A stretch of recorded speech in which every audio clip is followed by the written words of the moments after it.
Alors, du coup, pour ce soir, pour cette conférence, je me suis appuyée sur deux figures majeures, en fait, du soin au XIIe siècle. Donc, Hildegarde de Bingen, que beaucoup de gens connaissent, pour représenter la médecine occidentale, et Moïse Maïmonide, pour représenter la médecine arabe, qui sont deux médecines qui sont différentes, mais dont la spiritualité se rejoigne au niveau du soin. Au XIIe siècle, donc l'époque d'Hildegarde et de Maïmonide, on recherche, la spiritualité monastique recherche l'intériorité, par la méditation, la prière et la contemplation. L'objectif, c'est d'arriver finalement à avoir un équilibre cosmologique, c'est-à-dire un équilibre de l'homme et de ses humeurs, et du coup un équilibre aussi du macrocosme. La naturopathie médiévale, elle offre aussi une nouvelle vision du soin, d'abord par la prévention, et puis elle rappelle le fait que le naturopathe doit accompagner en fait la force vitale, et pas la pousser, ni la suppléer par des compléments alimentaires. Ça, c'est assez pertinent dans une naturopathie aujourd'hui qui est très tournée vers les laboratoires et qui frôle un peu souvent l'allopathie verte. Il y a quand même malgré tout cet outil de la spiritualité qui est très absent dans notre pratique de la naturopathie aujourd'hui pour avoir un équilibre corps-esprit.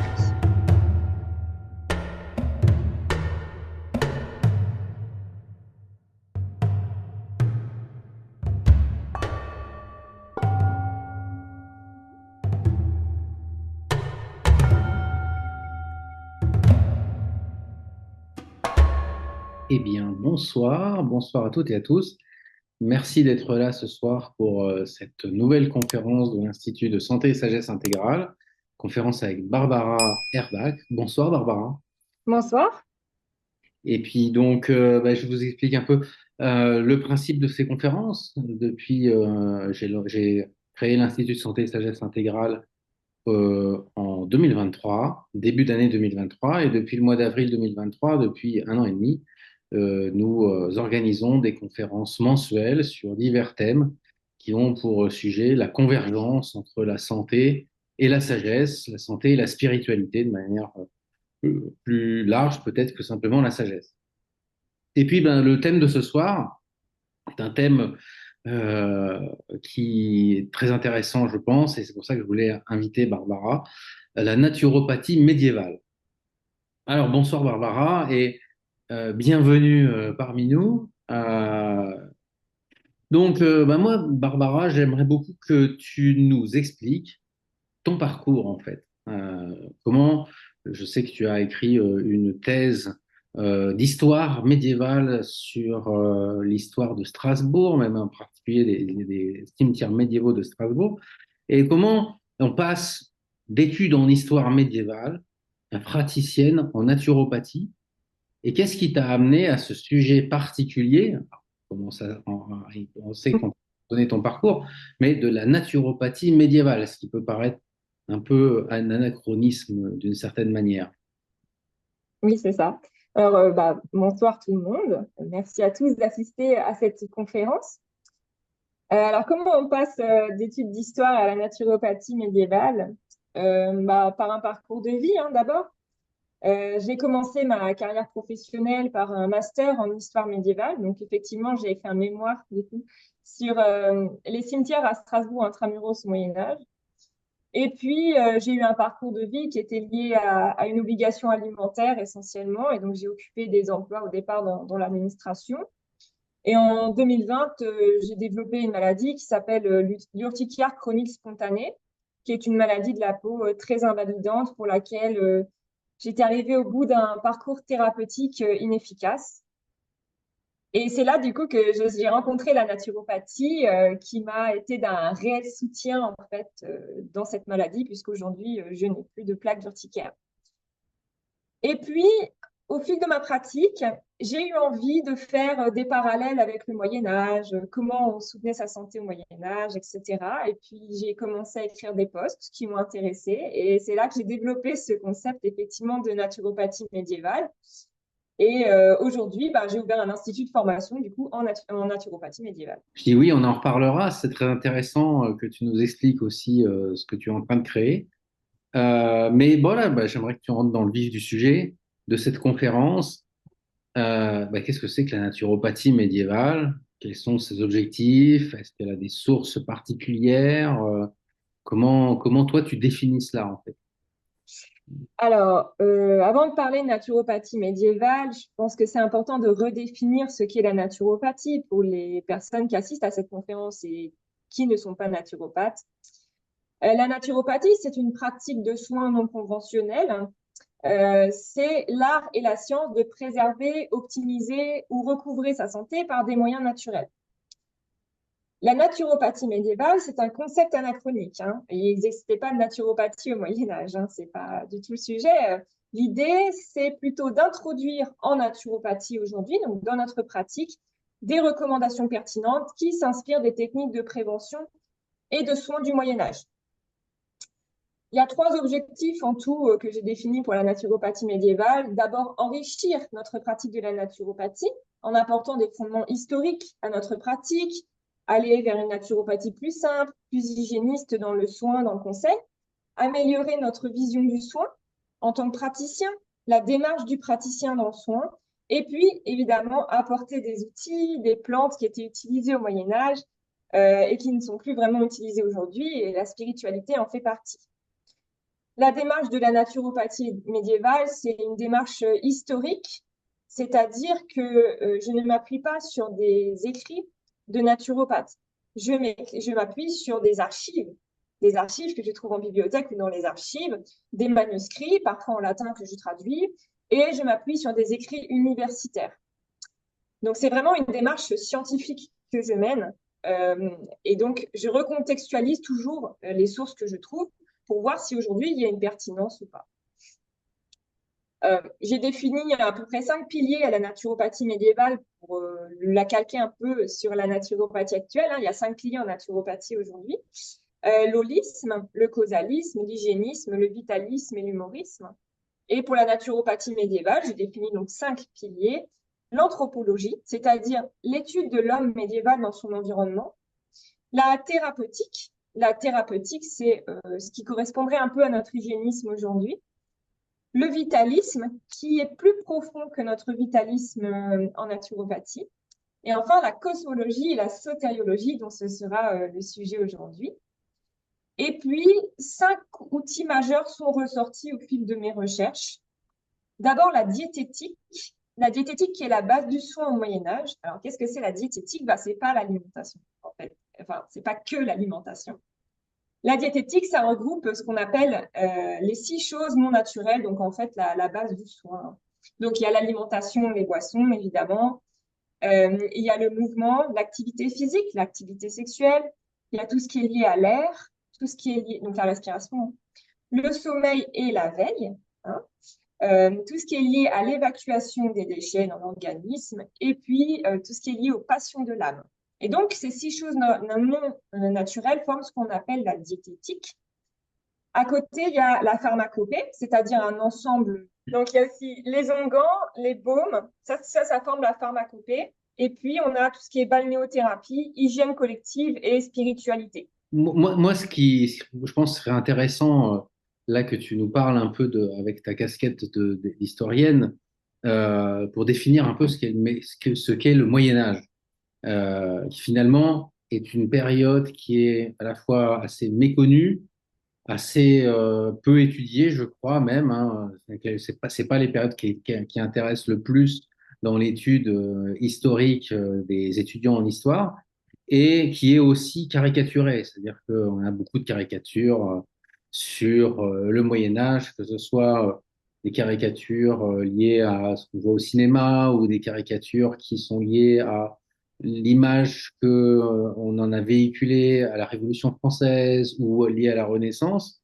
Euh, le Moyen Âge qui est vu comme un âge sombre, hein. En anglais, on dit Dark Ages pour parler du Moyen Âge, ou l'obscurantisme, etc.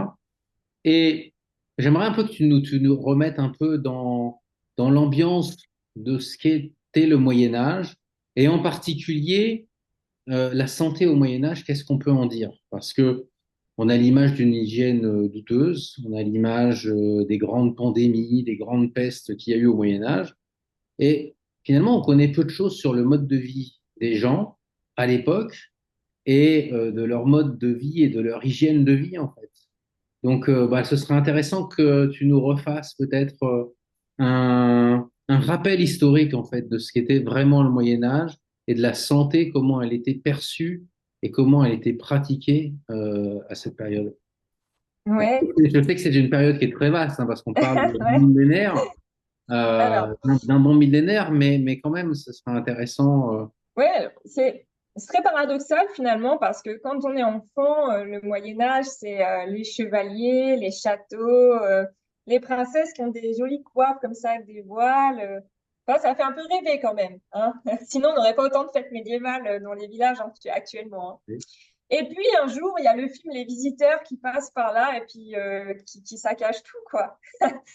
Alors oui, le Moyen Âge, en fait, qu'est-ce que c'est? C'est déjà une période qui s'étale sur 1000 ans, hein. Ça commence en 476 à la chute de l'Empire romain, et puis ça finit en 1492 à la découverte de l'Amérique. Donc c'est très vaste. 1000 ans, c'est énorme.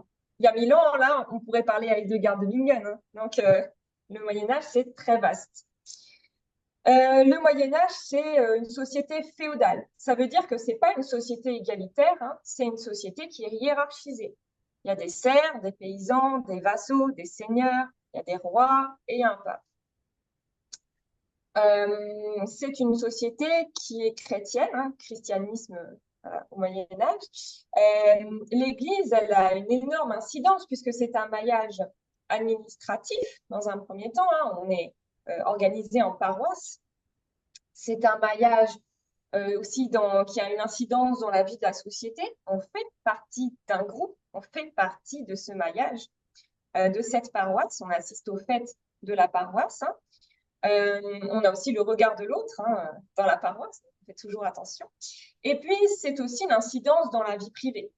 Donc, dans la vie privée, puisque baptême, mariage et puis enterrement dans le cimetière consacré. Donc, c'est une société qui est complètement différente de celle qu'on connaît actuellement, effectivement.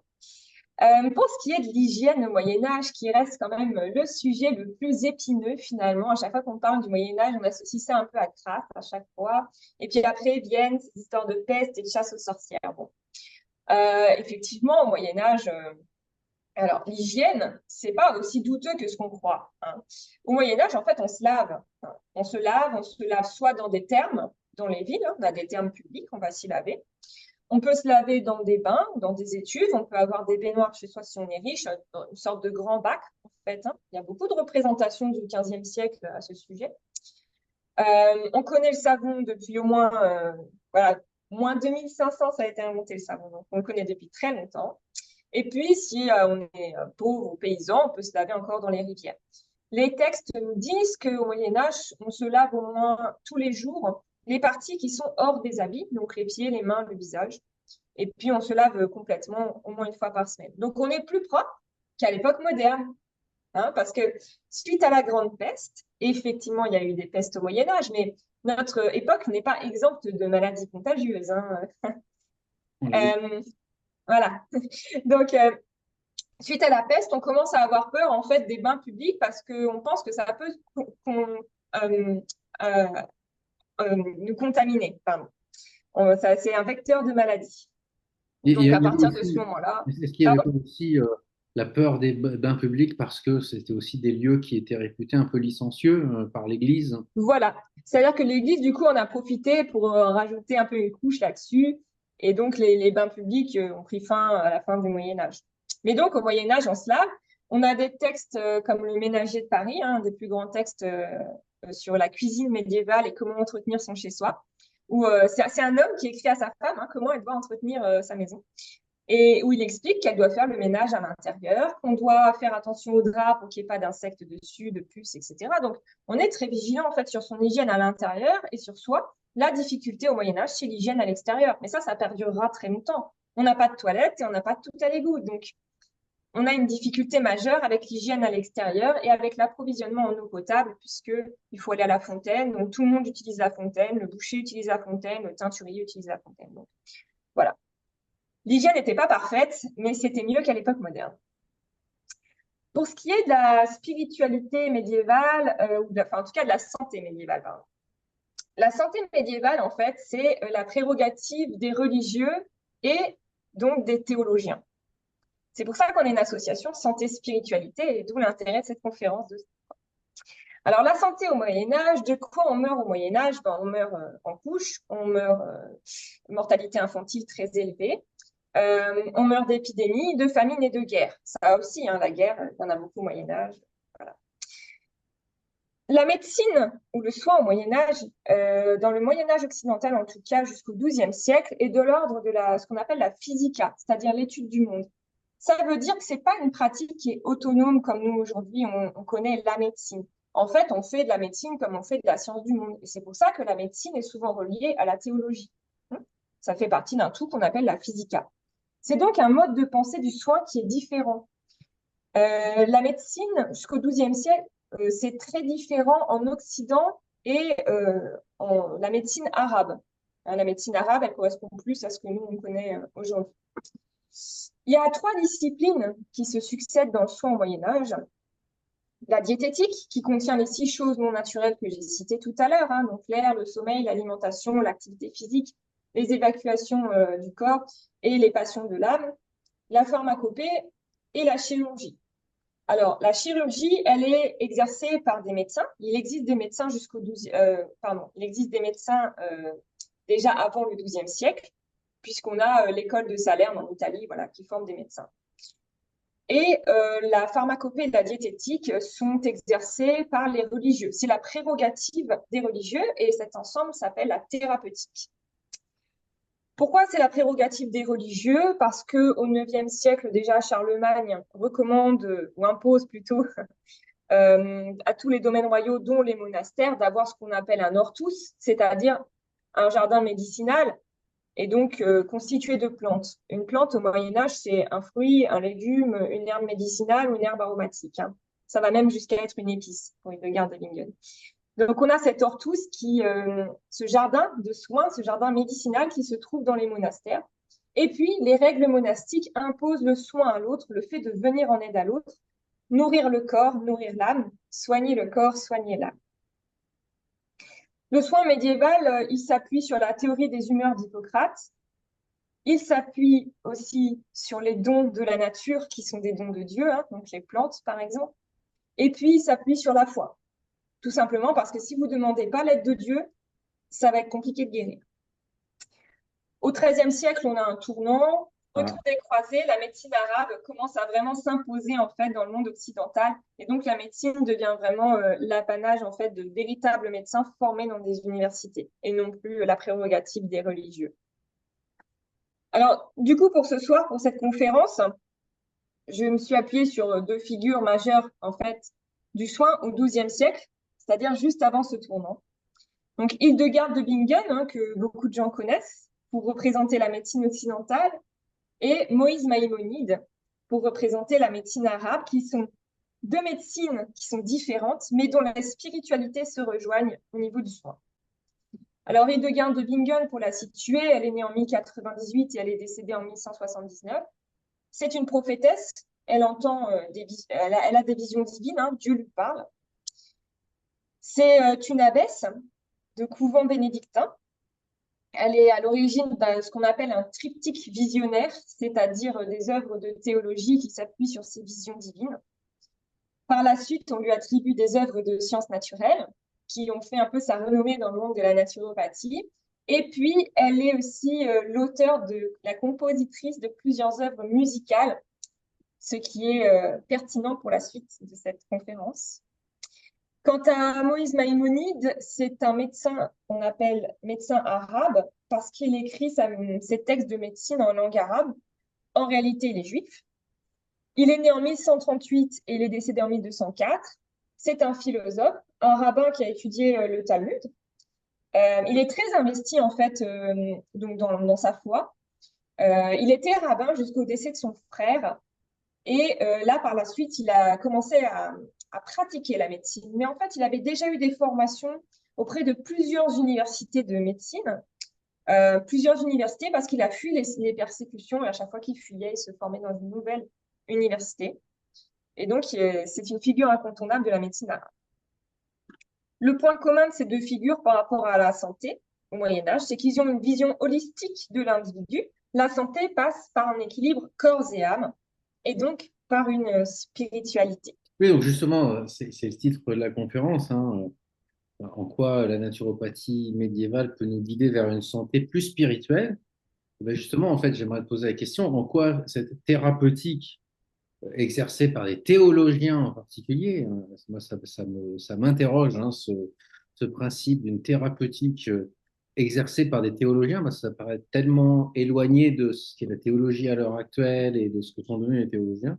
En quoi finalement cette thérapeutique, elle apporte une dimension plus spirituelle à la vie en général, à la santé en particulier?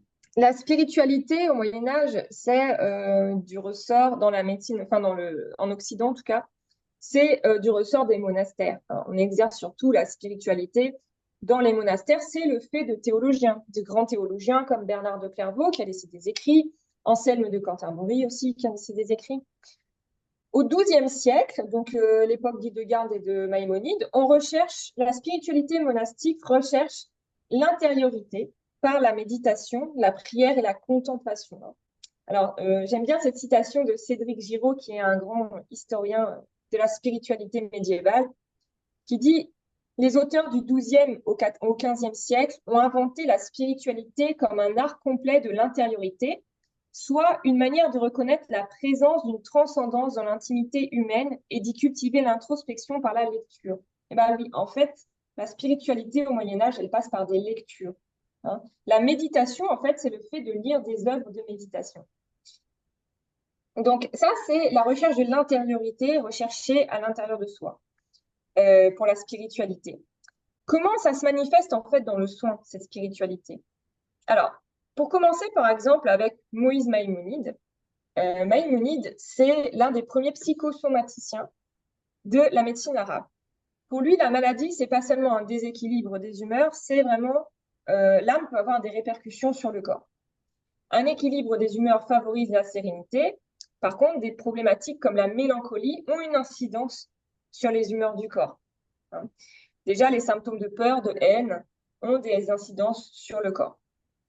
Alors, dans sa pratique, qu'est-ce qu'il donne comme conseil aux personnes qui souffrent de mélancolie? Déjà, il explique que la mélancolie, c'est une maladie de roi. Hein. En gros, c'est une maladie de riche. Voilà. Il explique que d'abord, il faut écouter son patient, être optimiste, lui donner de la motivation. Il lui recommande les 6 choses non naturelles de la diététique. Il lui conseille de reposer son âme par la récitation de mantras, par exemple, de se répéter « rien n'est pire que la mort ». Il lui suggère d'arrêter d'être matérialiste. Et ça, le matérialisme, on le reverra aussi chez Hildegard de Bingen, hein, c'est vraiment un péché en fait. Hein. Il lui suggère de faire des promenades et d'écouter de la musique pour reposer son âme.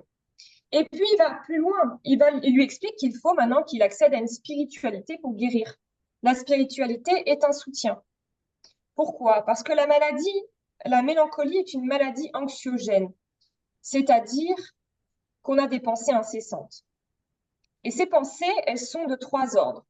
Le nécessaire, donc il faut le faire, l'impossible et le possible.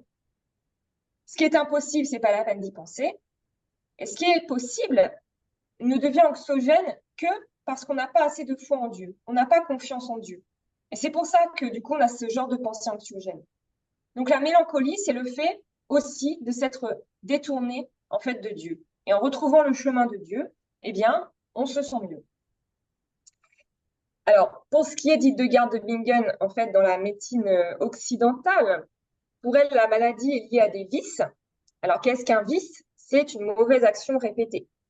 Parmi les vices, il y en a 35 hein, qu'elle cite, mais ce qui nous parlerait aujourd'hui, ça serait la gloutonnerie, le matérialisme, l'avarice, l'oisiveté. Tout ça, ce sont des vices. Et ces vices entraînent des péchés parce que nous sommes punis par Dieu d'avoir fait ces vices, d'avoir commis ces vices. Ces vices entraînent un déséquilibre des humeurs et ces humeurs anéantissent notre force vitale, hein, le vitalisme en naturopathie. C'est encore d'actualité en fait.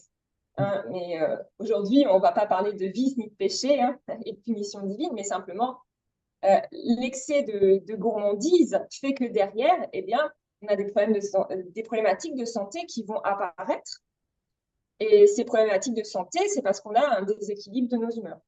Voilà. Donc, c'est toujours pertinent aujourd'hui, finalement.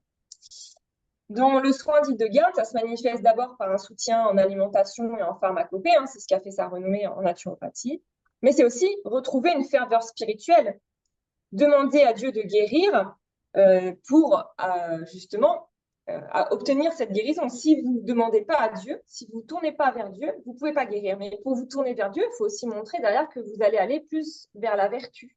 Donc arrêtez vos vices. Donc il y a une espèce de motivation intérieure comme ça à vouloir guérir, et tout en se tournant vers la foi. Et pour insuffler cette ferveur, entrer dans la communion avec Dieu, elle suggère des chants et de la musique, par exemple. Donc on retrouve là à nouveau le chant, la musique, comme les mantras de Maïmonide, pour retrouver le chemin vers Dieu comme outil. Dans une conférence précédente avec Anne Lagière, je vous invite à revoir sur notre chaîne YouTube, on a beaucoup parlé du vitalisme, et du vitalisme antique en particulier, et en quoi le vitalisme antique et la perception du vitalisme dans l'Antiquité était une des sources principales de la naturopathie moderne. Bah déjà, est-ce que toi, tu pourrais nous redonner quelle est ta définition à toi du vitalisme? Tu viens d'en parler, je viens de parler de la vitalité, le vitalisme en naturopathie. Et j'aimerais que tu nous parles en fait de cette notion. Est-ce qu'elle est la même au Moyen Âge? Est-ce qu'elle est différente? Est-ce qu'il y a des subtilités dans les formes, etc. Voilà, ce serait intéressant que tu nous parles de cela. Le vitalisme en naturopathie, il est assez auto-centré sur l'individu. C'est la force vitale à l'origine de toute vie, indispensable à la santé et qui intervient dans le processus d'auto-guérison. Donc, c'est cette force qu'on a en nous qui va nous permettre de guérir. Au Moyen Âge, le vitalisme est plus profond, c'est plus vaste en fait. Le vitalisme, déjà, il est insufflé par Dieu. Hein. C'est Dieu qui a créé le monde. Donc, toute cette force vitale, en fait, ça vient de Dieu. Hein. Mais le vitalisme, il est aussi à l'intérieur de nous. Comme la spiritualité, d'ailleurs, elle est à l'intérieur de nous. Alors, Maïmonide, lui, nous parle de Teva, ou Tabia, c'est-à-dire les forces qui nous gouvernent, qui gouvernent le corps, pour parler du vitalisme. Alors lui, il adhère au concept du vitalisme, mais il reste assez pragmatique. Il dit qu'il faut considérer chaque cas. Tout l'art du médecin réside dans le fait de savoir quelle part laisser à la nature. Et donc, dans sa pratique médicale, il aura une vision vitaliste très pertinente, c'est-à-dire aller progressivement. Le médecin doit accompagner en fait la vitalité de l'organisme, et pour ça, il faut y aller progressivement dans le soin. Voilà, ne pas contraindre en fait le vitalisme. C'est assez différent de notre manière de voir aujourd'hui. Pour Hildegard de Bingen, c'est encore plus large. Hein.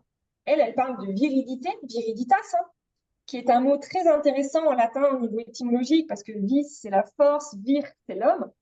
Et viriditas, dans le dictionnaire Olivetti, c'est le vert, le végétal ou qui a de la vigueur. Donc on voit bien que c'est un terme qui est bien plus profond que juste le vitalisme. C'est-à-dire que pour Hildegard, l'homme, effectivement, a une vitalité, puisque c'est celle qui est anéantie par les vices. Hein. Cette vitalité souffle de Dieu. Mais les créatures et subtilités divines, comme elle les nomme, c'est-à-dire tout ce qui a été créé par Dieu, tout ça aussi, en fait, a de la vitalité. Tout ça aussi a du vitalisme et peut justement nous en insuffler.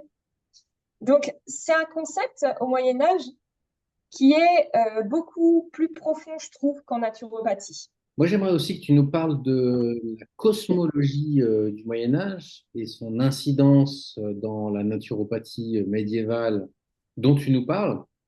Finalement, la cosmologie, c'est la manière dont on perçoit le monde, dont on conçoit le monde. Quand on est dans une démarche holistique de santé, ça a forcément un impact.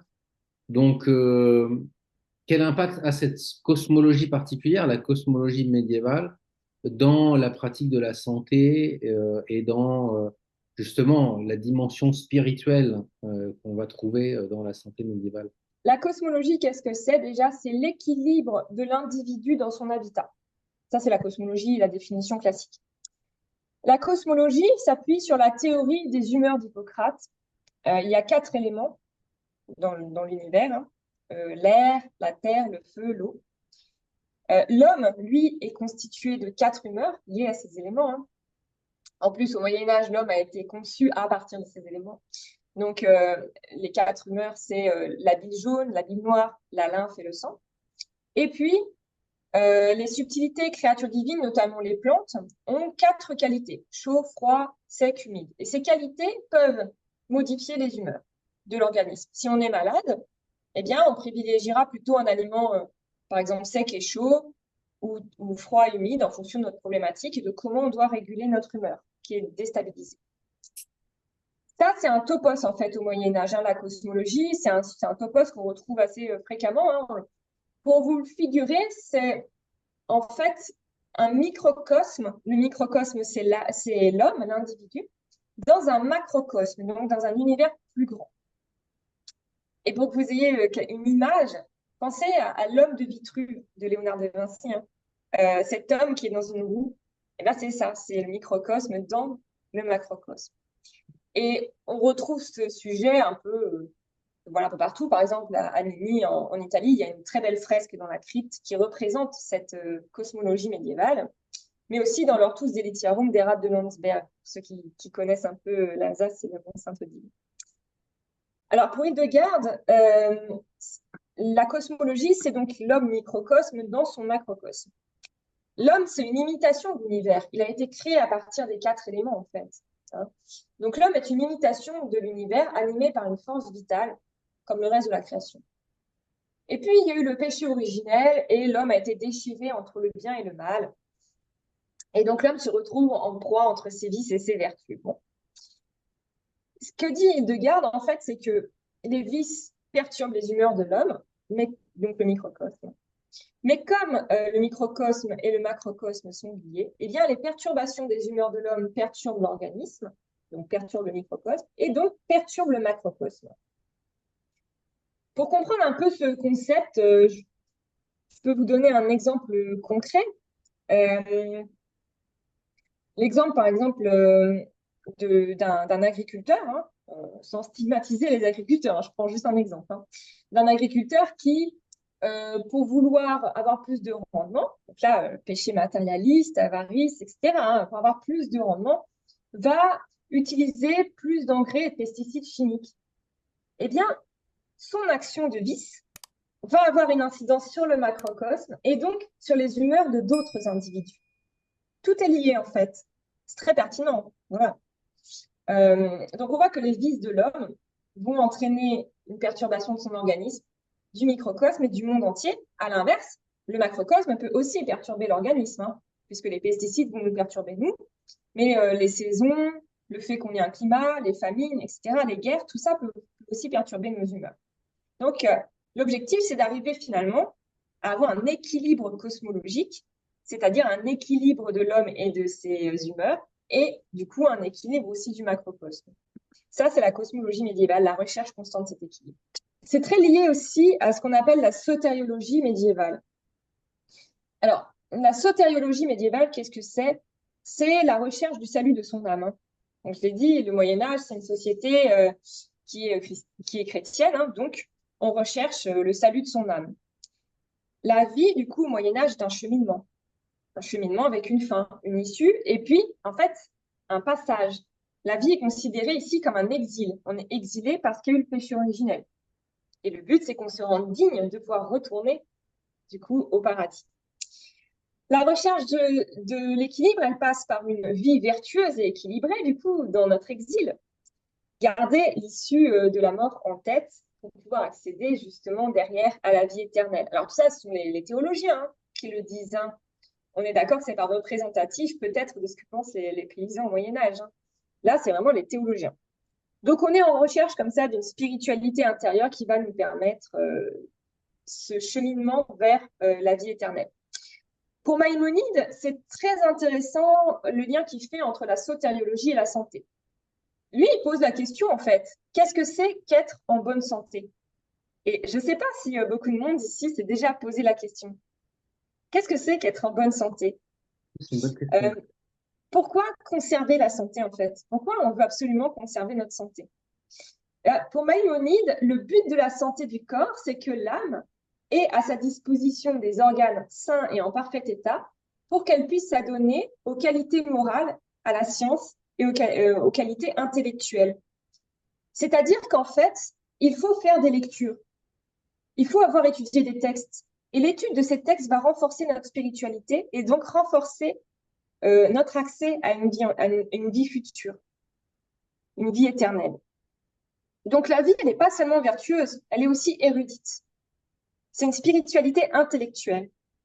Alors que pour Hildegard de Bingen, ce cheminement, pour l'instant, il est plutôt intérieur. Alors oui, elle va écrire des textes qu'elle va partager, hein, des textes de théologie sur ses visions, etc. Pour elle, la santé, c'est simplement avoir cette spiritualité et puis aller vers Dieu.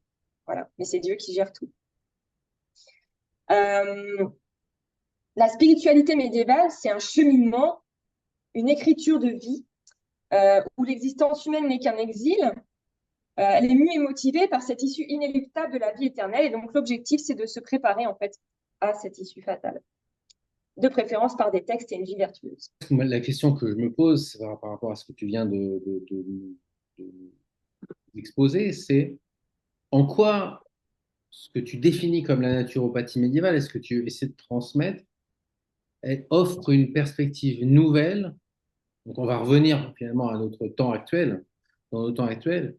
En quoi, donc, cette perspective de naturopathie médiévale offre une perspective nouvelle sur la santé en général et sur la pratique de la naturopathie, et là, c'est pour les naturopathes qui éventuellement regarderont cette vidéo ou qui nous écoutent ce soir, en quoi, finalement, ça apporte quelque chose de nouveau dans la perspective de la naturopathie actuelle? D'abord, des perspectives nouvelles sur la santé. D'abord, dans la démarche du praticien. On voit bien que pour les anciens, le fait d'avoir une écoute, d'être optimiste envers son consultant, c'est le mener vers une motivation. Et cette motivation va le guider justement vers une vie, aujourd'hui on dirait plus vertueuse, hein, mais sur un chemin d'hygiène de vie. Hein. Quand on est motivé, ça devient plus simple quand même. Et pour ça, il faut aussi une écoute, écouter les problématiques, les freins. C'est un peu ce qui manque beaucoup dans la médecine actuelle, hein, mais que la naturopathie, du coup, propose. Hein. On est dans des consultations qui sont beaucoup plus longues qu'en médecine conventionnelle. Et puis, la naturopathie médiévale, elle offre aussi une nouvelle vision du soin, d'abord par la prévention, et puis elle rappelle le fait que le naturopathe doit accompagner en fait la force vitale et pas la pousser ni la suppléer par des compléments alimentaires. On doit accompagner cette force vitale et ça passe par quoi? D'abord, simplement mettre en place des pratiques de diététique, c'est-à-dire dans le sens de la diététique médiévale. Et puis, si c'est insuffisant, passer à des recommandations de pharmacopée, au sens de la pharmacopée médiévale, j'entends. Ça, c'est assez pertinent dans une naturopathie aujourd'hui qui est très tournée vers les laboratoires et qui frôle un peu souvent l'allopathie verte. Voilà. Où est l'accompagnement de la force vitale quand on ne fait que donner des compléments alimentaires, vous voyez? Ensuite, la naturopathie médiévale, elle remet en lumière de nouveaux outils qui sont pertinents. Par exemple, le fait de faire des lectures, le fait de faire des mantras. Alors, on ne parlera pas forcément de lecture de textes bibliques, hein, évidemment pas, ça ne sera pas le sujet. Je cherche à convertir personne ce soir. Hein. C'est simplement faire des lectures, par exemple, de livres de développement personnel, etc., qui vont aussi booster la personne, en fait. Hein. Enrichir ses connaissances, enrichir son horizon. Et puis, bien, il y a quand même malgré tout cet outil de la spiritualité qui est très absent dans notre pratique de la naturopathie aujourd'hui pour avoir un équilibre corps-esprit. Alors, pour reprendre le titre de la conférence, la naturopathie médiévale, l'héritage médiéval au service d'une santé plus spirituelle. Comme l'homme médiéval, nous cherchons des solutions pour éviter la mort et éviter d'être malade. Hein. Comme lui, en fait, on a peur de mourir. Sauf que lui, il pense qu'il y a quelque chose derrière, et aujourd'hui, de moins en moins. On est de moins en moins à penser ça. Notre société actuelle, c'est une société qui a perdu finalement du sens. Parce qu'on est de moins en moins croyants, on a de moins en moins de spiritualité.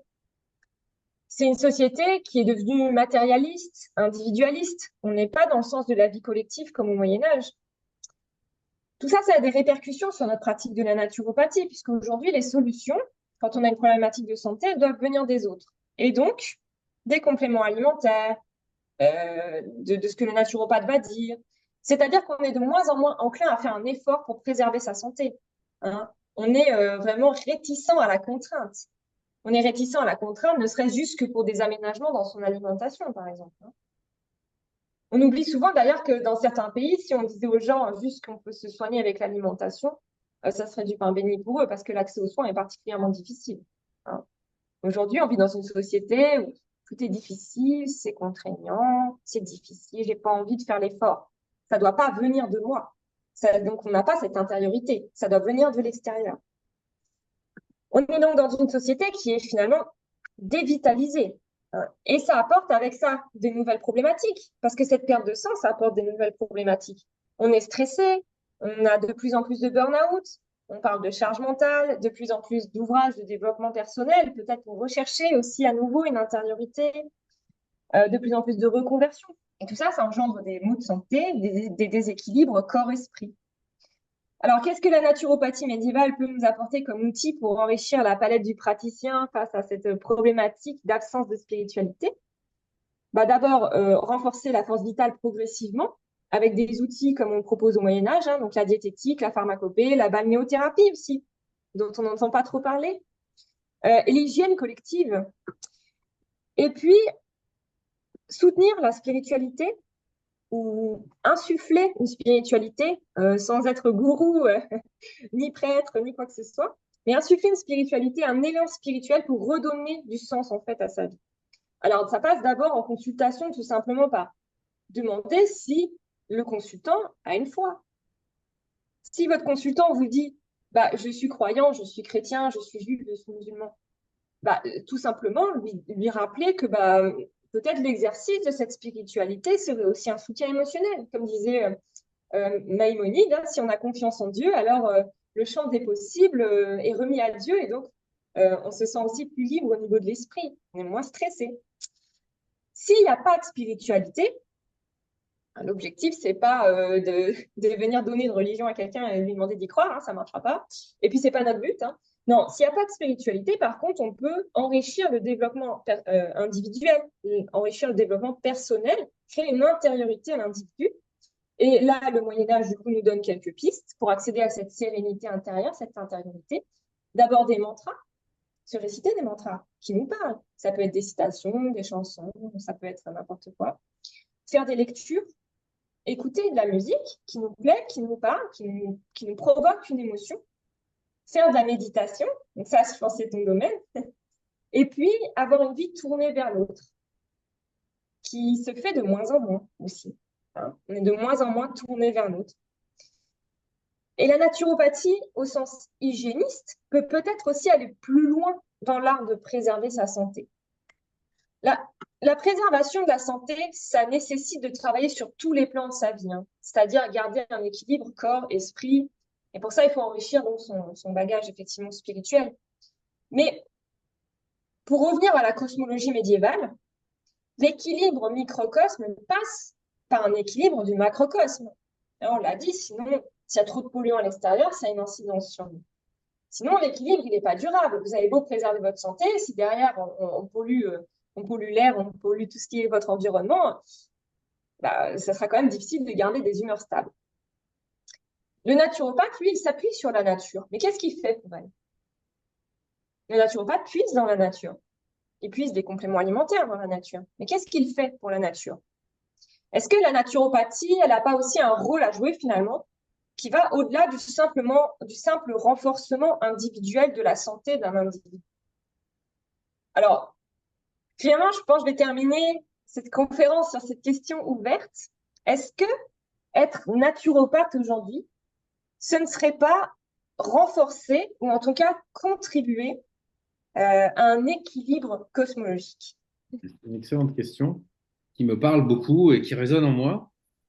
Moi, ce que j'aimerais savoir, c'est concrètement dans ton quotidien, dans ta pratique de naturopathe, comment tu appliques finalement tous ces principes. Tu nous en as déjà dit beaucoup dans tout ce que tu viens de dire, mais disons par exemple, si quelqu'un qui aurait un problème voulait venir te consulter, comment ça se passerait pour lui et qu'est-ce que tu vas faire? Et ensuite, dans un deuxième temps, moi j'aimerais beaucoup que tu nous parles de ton projet en fait de naturopathie médiévale et que tu nous expliques un peu ce que tu es en train d'essayer de développer. Comment je le pratique en cabinet? Quand je reçois mes consultants, déjà, je passe beaucoup de temps à les écouter parce que je me rends compte que finalement, il y a beaucoup de problématiques qui sont liées à l'émotionnel, hein.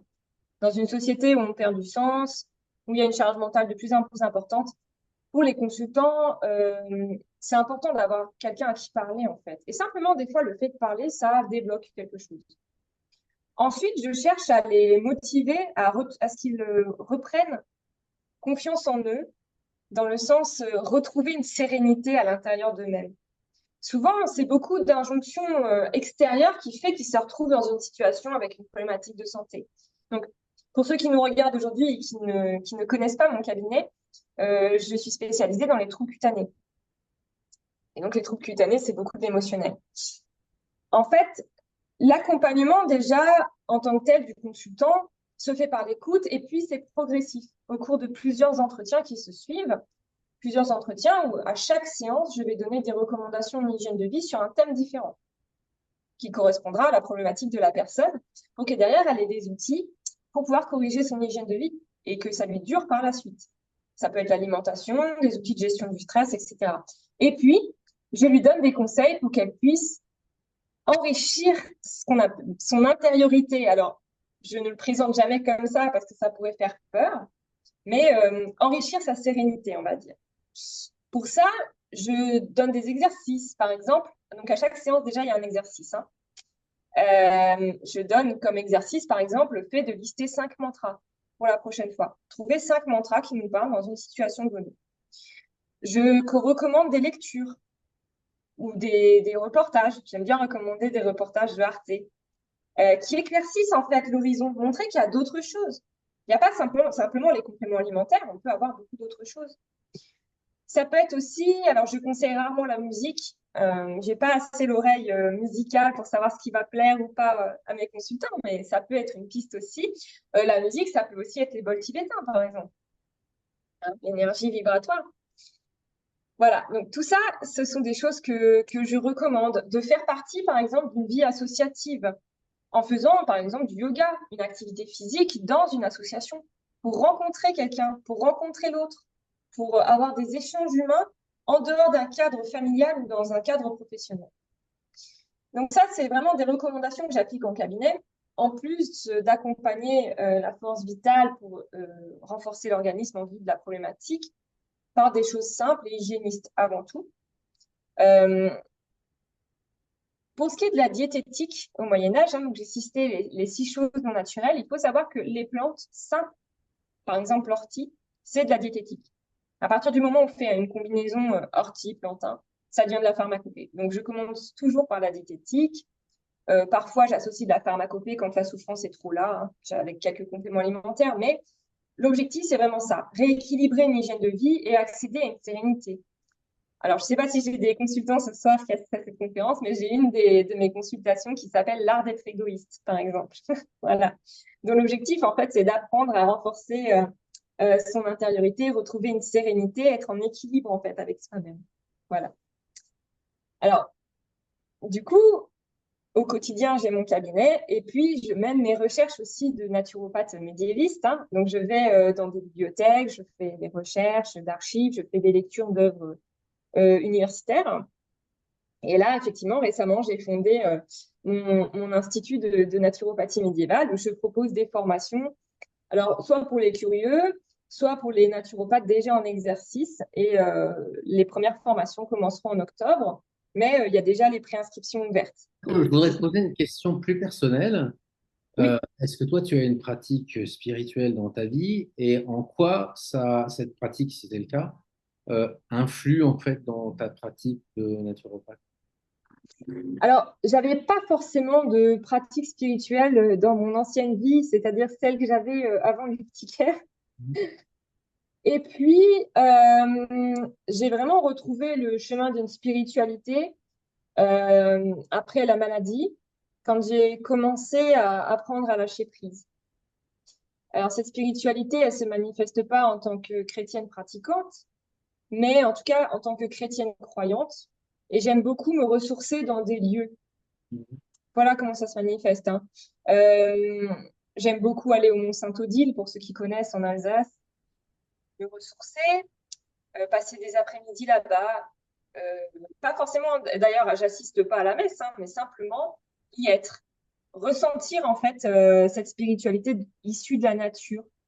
J'adore faire des randonnées dans des vieux châteaux forts abandonnés et j'ai beaucoup de chance parce que j'en ai au moins 6 autour de chez moi, donc j'ai l'embarras du choix. C'est une fois que je suis dans la nature que là, je retrouve vraiment un équilibre euh, où je lâche prise des choses ont moins d'incidence et puis je fais confiance maintenant à la vie.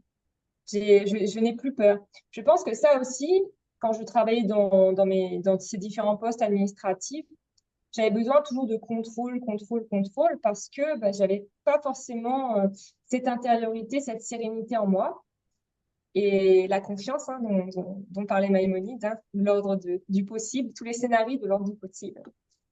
Et puis après, bah, la maladie a fait et j'ai appris à lâcher prise et à retrouver effectivement la sérénité. Est-ce que aujourd'hui, quelqu'un qui voudrait s'intéresser davantage à la naturopathie médiévale, à Hildegard de Bingen, à Maïmonide, euh, et bon, qui peut le découvrir en allant sur ton site et éventuellement en regardant les formations que tu proposeras, mais quelle lecture tu conseillerais pour approfondir le sujet ce soir?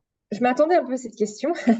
Du coup, il y a déjà deux lectures que je voudrais vous déconseiller, voilà, pour commencer. Alors, la Bible d'Hildegard de Bingen, hein, donc ça ne voit pas très bien. Voilà. C'est un livre de Vigard Strelov, pardon, de Gottfried Erzka. Celui-là, un livre de Vigard Strelov. Alors, je les déconseille. Je suis vraiment désolée pour les naturopathes hildegardiens qui seraient là ce soir, parce que ce sont des ouvrages qui manquent d'assises historiques, hein. C'est une interprétation de l'œuvre d'Hildegard. Donc, fin de la parenthèse. Et ce sont les ouvrages qui sont les plus connus. Si vous voulez lire Hildegard, je vous recommande les ouvrages de Jérôme Mignon, ici, Physica, l'ouvrage de sciences naturelles d'Hildegard de Bingen. Ensuite, je vous recommande les ouvrages de Pascal Fautrier ou Hildegard de Bingen sur tout ce qui est la vie d'Hildegard ou de Régine Pernoud. Régine Pernoud, c'est une historienne et Pascal Fautrier, c'est une historienne journaliste, je crois. Ces deux livres-là. Alors, Régine Pernoud, c'est tout petit, hein, voilà. C'est une biographie d'Hildegard, si ça vous intéresse. Et ça, c'est Pascal Fautrier pour voir les couvertures. Et enfin, pour tout ce qui est spirituel, pour comprendre en fait le dessin sotériologique de l'œuvre d'Hildegard et comprendre qu'en fait, ce n'était pas une naturopathe, c'est bien une théologienne qui a écrit des ouvrages naturalistes dans un cadre théologique. Vous pouvez vous rapprocher du petit livre là de Audrey Fella sur vraiment la vision du monde, pardon, d'Hildegard de Bingen. Et enfin, pour ce qui est de Moïse Maïmonide, il y a un excellent ouvrage ici qui dit tout. La médecine de Maïmonide, voilà, de Ariel Toledano. C'est un ouvrage qui dit tout. Vous avez vraiment un résumé des recommandations de Maïmonide en fonction de ses traités. Il a écrit un traité sur l'asthme, un traité sur les hémorroïdes, un traité sur la mélancolie, etc. Donc, et en plus de ça, vous avez les recommandations qu'il donne par rapport aux plantes, à la balnéothérapie, etc. C'est vraiment très intéressant. Voilà, ça c'est pour les ouvrages sur lesquels vous pouvez vous appuyer sans crainte. D'accord. Et tu parlais de reportages Arte ou des choses comme ça. Est-ce que il en existe que les gens pourraient regarder Alors, il existe quelques reportages qui ont été diffusés sur Arte, sur documentaires? l'île de Garde, mais plutôt de manière générale, hein, sur sa vie en général. Euh, il y a un film qui a été fait sur l'île de Garde de Bingen, qui est pas trop mal. Je crois qu'il s'appelle Vision. Je suis pas sûre du titre, hein, mais je crois qu'il s'appelle Vision. D'accord. Et ce livre raconte un peu la vie d'Hildegard de Bingen. Je trouvais qu'il y avait une véracité historique qui était intéressante. Voilà. Bon, très bien. Enfin, moi, je voudrais poser, avant qu'on passe à la partie questions et réponses avec les gens qui sont là ce soir, je voudrais te poser une question que j'aime bien poser d'entretien, peut-être un peu plus personnelle. Est-ce qu'il y a une citation ou un conseil ou quoi que ce soit qui t'inspire toi et que tu voudrais partager ce soir pour inspirer les gens qui sont là? avec. Et il n'y a que la naturopathie médiévale qui m'inspire. Non, je rigole. Non, alors, un conseil, j'en aurais plein. Commencez toujours par des choses simples. Voilà, ça serait mon conseil. Que vous soyez consultant dans le cadre d'une problématique ou que vous soyez thérapeute, commencez toujours par des choses simples avant de tout de suite sortir la grosse armada, quoi. Voilà. Et toujours privilégier, bien sûr, l'hygiène de vie avant toute chose. Merci. Alors,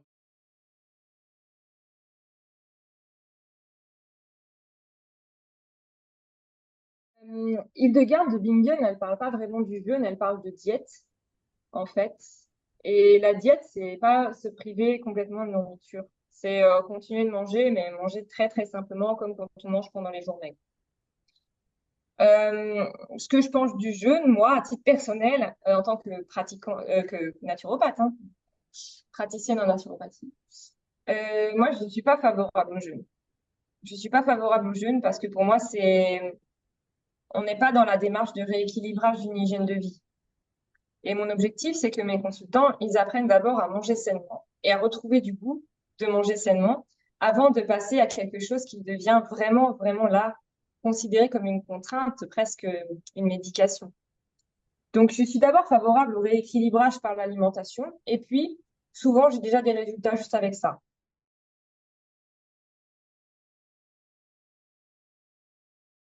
Eh ben, c'est justement un des écueils majeurs qu'on retrouve dans les ouvrages qui ont été écrits par des naturopathes sur Hildegard de Bingen. Et c'est pour ça que je ne m'appuie pas dessus. En tant qu'historienne médiéviste, il faut toujours recontextualiser. Donc d'abord, est-ce que quand Hildegard c'est une plante, ça correspond bien à la plante qu'on a aujourd'hui? C'est-à-dire, on sait qu'il existe plusieurs variétés de plantes, par exemple, à laquelle ça correspond. Ensuite, est-ce que les caractéristiques de cette plante n'ont pas évolué? Tout simplement. Et dans ce cas, est-ce qu'on peut continuer de considérer que c'est la même? Je vais prendre un exemple. Hildegard de Bingen, elle parle de la fraise. La fraise, c'est pour elle un poison de cuisine. Le Vigard Streloff, dans son ouvrage, qui est donc un des piliers de la naturopathie hildegardienne, hein, écrit que Hildegard déconseille la fraise parce que, et là il ajuste la traduction, il dit que la fraise pousse près du sol dans un air putride et vicié par les champignons. Là où Hildegard dit juste que ça pousse près du sol qui est putride. Voilà, en gros. Donc lui, il fait un peu il ajuste un peu à sa sauce sa traduction. Lui, en fait, il extrapole en disant qu'est-ce qu'elle pouvait. C'est incroyable, Hildegard de Bingen savait déjà qu'il y avait des problématiques avec les micro-champignons au sol. Bah, en fait, elle n'en savait rien. Hein. Déjà, elle n'a jamais écrit que ça poussait près du sol et que c'était vicié par les champignons. Elle a juste écrit que ça poussait près du sol et que c'était vicié. Ça, c'est la première chose. Et la deuxième chose, au Moyen-Âge, on n'aime pas trop, en tout cas pour les gens de la noblesse, et Hildegard fait partie de la noblesse, on n'aime pas trop les produits qui poussent près du sol parce que le sol, c'est la terre, et on préfère prendre les produits qui poussent dans les airs, près du ciel. Donc déjà, ça, c'est une chose qui ne va pas. Et ensuite, la fraise du Moyen-Âge, c'est pas la fraise que nous, on connaît aujourd'hui. La fraise qu'on connaît aujourd'hui, qui est belle, grosse, charnue, c'est une fraise du XVIIIe siècle, qui est issue de plants américains, en fait, hein, des plants qui viennent donc de l'Amérique, notamment du Chili et du Canada, et qui a rien à voir avec la fraise du Moyen-Âge, qui en fait était une fraise des bois. Voilà. Et donc ça, c'est le travail du naturopathe médiéviste, en fait.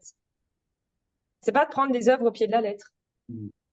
C'est bien de recontextualiser les sources qu'on a pour vérifier si aujourd'hui il y a une pertinence ou pas. Hildegard peut conseiller des plantes, par exemple. Elle va conseiller des plantes qui en fait aujourd'hui s'avèrent toxiques. C'est le travail du naturopathe médiéviste, en tout cas de l'historien médiéviste. Il y a pas vraiment d'impact de l'Orient au niveau de la santé sur la pratique du soin par les théologiens, donc par les moines. Par contre, il y a une incidence au niveau des épices. Parce que Hildegard de Bingen, justement, dans Physica, elle introduit des épices qui sont assez récentes, en fait, au XIIe siècle. Et ces épices-là, comme elles viennent de loin, on les part un peu de toutes les vertus. Alors, on s'est rendu compte que comme ces épices, ça faisait pas très longtemps qu'elles étaient arrivées dans le Palatinat, hein, Rhénanie-Palatinat, c'est là où vivait Hildegarde, eh bien, elle avait dû sûrement faire l'expérimentation de ces épices, ou du moins s'inspirer d'ouvrages qui expliquaient l'importance de ces épices pour soigner. Mm. Je pense au galanga, à la cannelle, au clou de girofle. Mm. Euh, L'incidence, voilà, elle est là en fait, par rapport aux épices. Les épices au Moyen Âge, par contre, c'est réservé à une élite.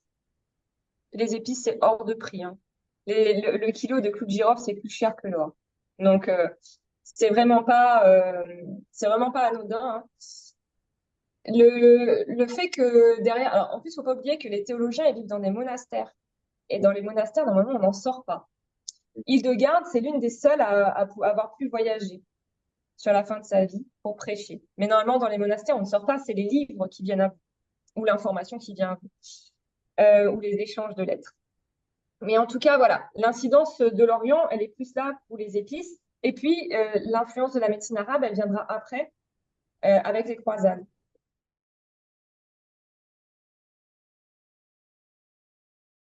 Alors, la médecine arabe, elle commence à avoir une réelle incidence au XIIIe siècle dans le monde occidental.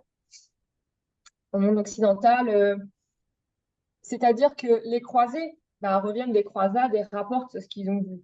Ils ramènent avec eux des textes de Rhazès, d'Avicenne, de Moïse Maïmonide aussi, du coup, par la suite. Et donc, au XIIIe siècle, on a cette bascule où là, les moines n'ont plus l'autorisation de soigner. Ils se transforment en fait en hôpitaux qui accueillent les pauvres, en fait, donc un hospice, en fait. Et là, la médecine devient vraiment, comme nous on l'entend aujourd'hui, une discipline autonome avec l'essor d'universités de médecine, hein, comme l'université de Montpellier, par exemple.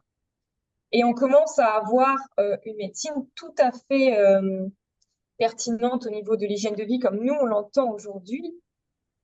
C'est-à-dire qu'on a des médecins comme Aldegrandin de Sienne qui vont commencer à écrire des ouvrages qui s'appellent les régimes de santé ou les régimes du corps, qui sont calqués sur les régimes de santé des médecins arabes. Et là, ils vont donner des recommandations en hygiène de vie. Et là, ça sera une médecine comme nous, on l'entend aujourd'hui, c'est-à-dire une médecine exercée par un médecin qui fait de la diététique, de la pharmacopée et de la chirurgie. Je vous remercie beaucoup de votre participation. Je vous souhaite à toutes et à tous une bonne continuation cet été. Bon, nous, à l'Institut, on va faire une petite pause pour les mois de juillet et août parce qu'on a des projets de relocalisation, on vous en reparlera.